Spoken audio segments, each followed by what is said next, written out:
Yo la team, c'est Arcos.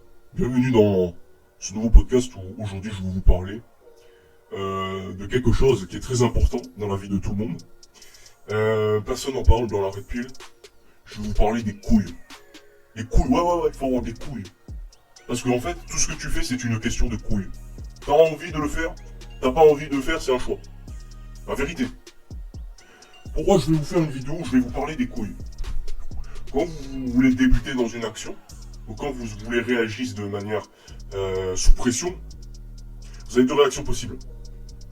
Soit vous faites cette action, soit vous ne le faites pas.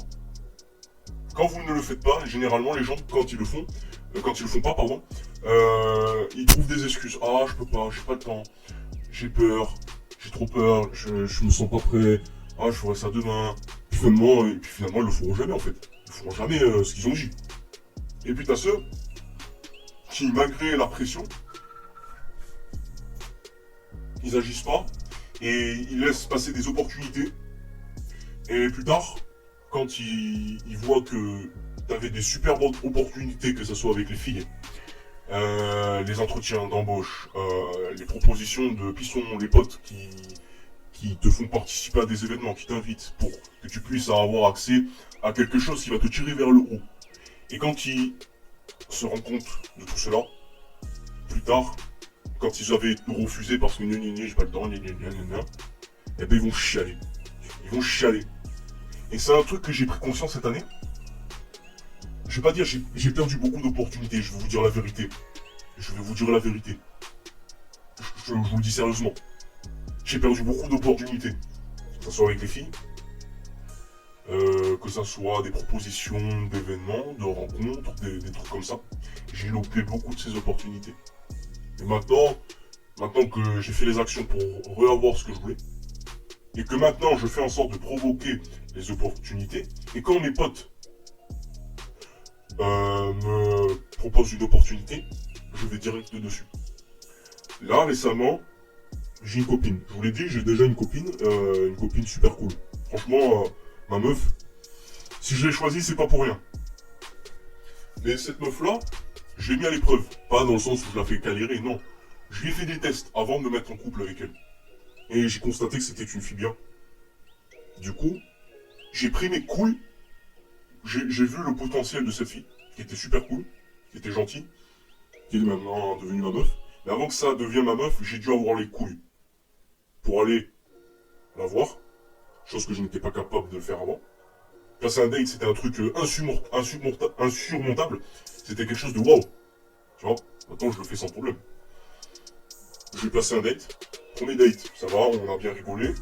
J'ai fait des trucs où elle m'a décomplexé, c'est-à-dire commencer à être tactile, tu vois, chose que je ne faisais pas avant avec les filles. Parce qu'il y avait des signaux que j'ai repérés, que j'ai pris du temps en fonction de mes expériences à repérer, parce qu'avant j'ai loupé des opportunités à cause des signaux que j'avais manqué de capter. Et là je les avais repérés, je les avais identifiés, donc j'ai monté la température, elle est montée en température, et au bout du deuxième date, hop, terminé, plié. La meuf, j'ai chopé la meuf. Voilà, j'ai chopé. Et puis bon, troisième date, on n'arrêtait pas de se galocher, tu vois. On n'arrêtait pas de s'embrasser, tu vois. Il y avait un putain de feeling de fou, tu vois. Et là, ma meuf, elle est dégoûtée de plus me revoir pendant une semaine parce que là, elle est dans un club. Et si tu veux, bah, c'est obligé, tu vois. Ah oui, parce qu'elle a payé quand même plus de 500 balles, je pense. Du coup, bah, elle y va, quoi, c'est normal. Mais elle a un peu le son de pas me revoir pendant une semaine. Mais quand je veux la voir, il y a du piment. La vérité. La vérité, et en plus, tu vois, c'est ce genre de meuf avec lequel tu t'ennuies jamais. Mais comment on faire pour les choper, ces meufs? Déjà, je vais pas dire il faut chercher, mais il faut être exigeant. Déjà, avant de tomber sur ce genre de filles, il faut être exigeant. C'est ce que j'ai fait. Ne pas avoir peur de perdre des filles. J'en ai dégagé plein, j'en ai perdu plein des filles. Parce qu'elles étaient tous de mauvaise qualité. C'est elle que je tombe sur ma meuf. Et c'est elle que j'ai choisie. À un moment donné, j'étais prêt à partir quand on était un peu dans l'ambiguïté et elle m'a repêché. Elle m'a prouvé qu'elle me voulait. Elle me voulait. Et les choses se sont fait naturellement et c'est devenu ma meuf. Mais pourquoi c'est devenu ma meuf? Parce que j'ai pris les couilles, j'ai fait les actions pour que ça se provoque. J'ai porté mes couilles. Elle pouvait pas parce qu'une fille, si tu veux, elle peut te désirer. Elle peut être la plus grosse chienne du monde.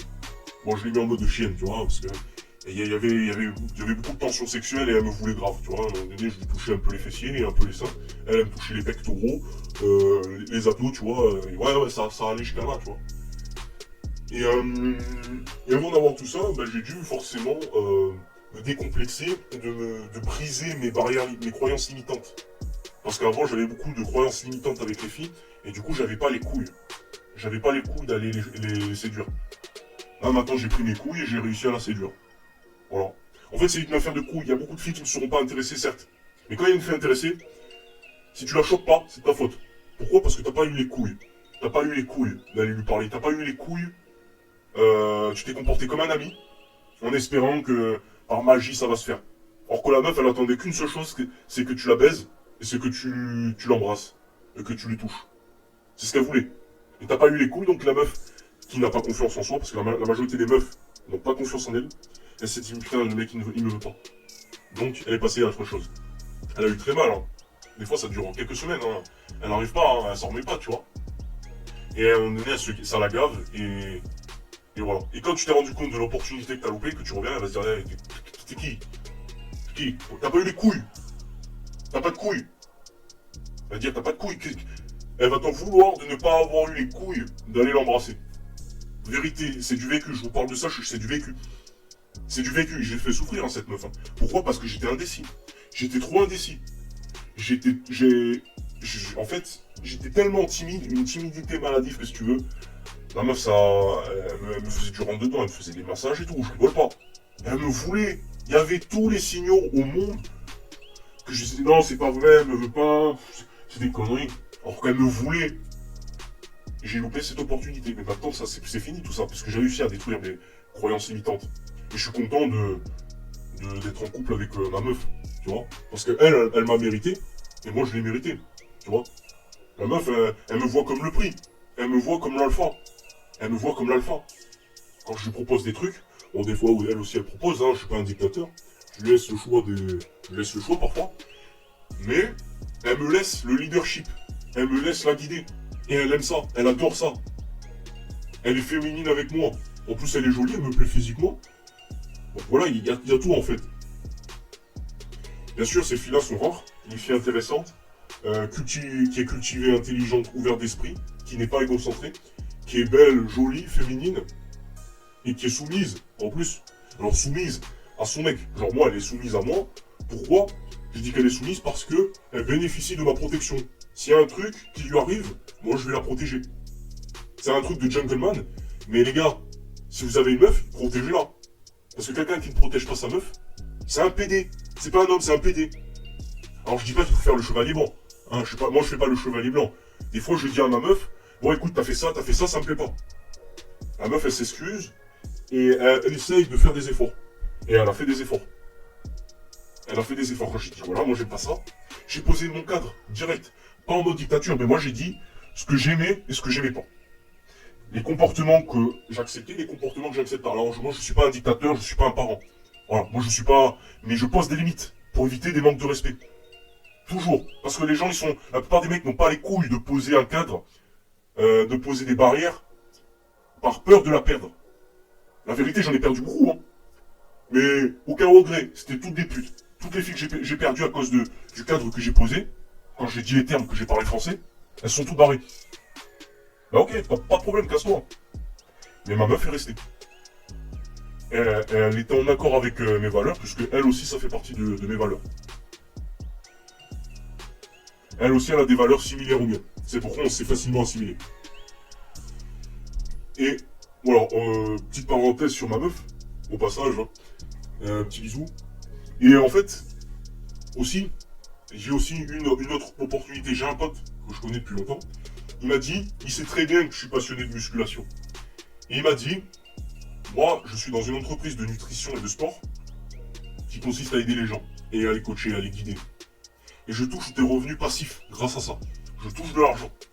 Il m'a dit, je peux t'en faire bénéficier. Pour cela, il va falloir que tu investisses et que tu crées ta plateforme avec les conseils qu'on va te donner. Et il m'a dit, voilà, tu investis 53 € minimum, et maximum, tu investis 150 € et ton business peut démarrer. Tu peux commencer à former les gens, tu peux commencer à... Mais lui, il m'a ouvert cette opportunité. Il m'a proposé. Ça, c'est un vrai pote. C'est pas un ami, mais c'est un vrai pote. C'est un vrai pote. C'est des mecs qu'il faut garder. C'est pas le mec que je le vois pas tout le temps, hein. La vérité, hein, moi, je suis pas là tous les jours en train de lui parler, hein. Lui non plus. Mais quand on se parle, j'ai des putains de délire. Et il m'a ouvert une opportunité. Une opportunité de quoi? De faire du fric. Des revenus passifs, aider les gens. Aider les gens en les coachant, en les formant et en faisant du fric. Là, je me dis, j'ai pas le choix. Il faut que j'y aille. J'ai pas d'argent, certes, mais je vais faire en sorte d'avoir 10 euros et je vais demander d'emprunter de l'argent. Je vais emprunter de l'argent à ma famille, puis après je vais rembourser le jour où j'aurai un peu d'argent. Je vais payer 10 euros pour justement avoir accès à cette opportunité. Les gens ils vont dire, mais tu payes 10 euros, non, je paye 10 euros pour avoir des opportunités, pour avoir des informations, pour prendre des notes, pour avoir des documentaires. Comme ça, je pars avec des bases solides. Et comme ça, je peux décoller. Je peux commencer à faire des revenus passifs. À toucher, allez, 50 euros par mois. À toucher 200 euros par mois. Sans rien faire, pas sans rien faire, mais en faisant des petits trucs comme ça. Qui prennent pas beaucoup de temps, genre 1 heure par jour. Juste à répondre aux gens. À les aider par message. Tu vois? Des consultations, des trucs comme ça. C'est ça, les gars, ne croyez pas, c'est un business. Hein. Les trucs comme ça, c'est des business. Moi, si je peux gagner 200 euros par mois, et quand je vais commencer à travailler, j'aurai un plus de 200 euros par mois, en plus du salaire que je vais toucher. Gros, je repars avantagé. Grâce à qui? Grâce à la proposition de mon pote, qui m'a dit, voilà, j'ai un truc à te proposer, choisis ton opportunité, investis, et je te donnerai des conseils. Moi, ça me fera plaisir. La vérité, hein. Moi, je sauterai sur cette occasion de fou. La vérité. La vérité, hein. Je rigole pas. Il faut se bouger le cul. Les choses ne vont pas se faire toutes seules. Surtout quand les gens vous proposent des opportunités comme ça. Ne refusez jamais. Parce que tôt ou tard, vous allez le regretter. Vous allez avoir des regrets. Vous allez péter un plomb. Vous serez là dans votre lit de mort. Quand vous vivrez, vous aurez la chance de vivre très longtemps. Vous allez pleurer. J'ai pas fait ci, j'ai pas fait ça. Oh, il y avait une super belle fille. Très agréable, très gentille. Ah, je suis pas sorti avec elle. J'ai pas eu les couilles d'aller lui dire que je l'aime. Ah, j'ai pas eu les couilles. J'ai refusé, j'ai dit, j'ai pas le temps. Tu t'es auto-saboté, tu t'es saboté ta vie. Tout ça pourquoi? Parce que t'avais pas de couilles. T'avais pas de couilles. T'as peur de l'inconnu. Ouais, on a tous peur de l'inconnu, certes. Mais pour avoir des trucs qu'on n'a pas, il faut faire des trucs qu'on n'a pas fait. Avant d'avoir ce qu'on n'a pas. Et quand tu fais ça, tu agrandis ta zone de confort et tu deviens plus puissant. Tu dis putain, je suis fier de l'avoir fait. Au début, j'avais peur. Hein. Au début, avec la fille, moi j'étais moyennement confiant, tu vois, parce que j'avais peur de tomber dans un genjutsu, mais je me suis fait confiance. J'ai fait confiance en Cécilion. Je suis allé et je l'ai chopé. Maintenant, voilà, le truc du business, ça s'est pas encore fait. Mais ça va se faire. Voilà. Sur ce, les gars, prenez vos couilles et ceux qui veulent réaliser leur rêve, faites des trucs. Faites des trucs. On s'en bat les couilles des avis des gens, même si t'aimes pas, on s'en bat les couilles. On en a rien à foutre de ce qu'ils pensent. On en a rien à foutre. Fais les choses pour toi. Persiste, persiste, persiste. Jusqu'à que tu réussisses à avoir ce que tu veux. Tu verras, ça va porter ses fruits. Et sur ça, je vous invite à regarder ma vidéo sur le désert. Ça fait partie de ce que je viens de dire. Comme quoi, il faut avoir les couilles de tenir parce que peu de gens tiennent sur la durée. Surtout quand le succès n'arrive pas. Surtout quand ce qu'ils veulent n'arrive pas. J'assure. Croyez en vous, les gars. Et vous persistez, persistez, persistez. Ne forcez pas trop, mais n'abandonnez pas. Ne forcez pas trop, mais n'abandonnez pas. Ça, c'est les deux extrêmes. Mais il vaut mieux forcer un peu que d'abandonner. Parce que quand vous abandonnez, c'est terminé. C'est terminé. Là, vous passez à côté de quelque chose. Et surtout quand il y a une opportunité qui se présente à vous. Saisissez-la. Moi, je vous le dis. Parce que tôt ou tard, vous allez le regretter. Sur ce, tchuss. Et à très bientôt pour de nouveaux podcasts.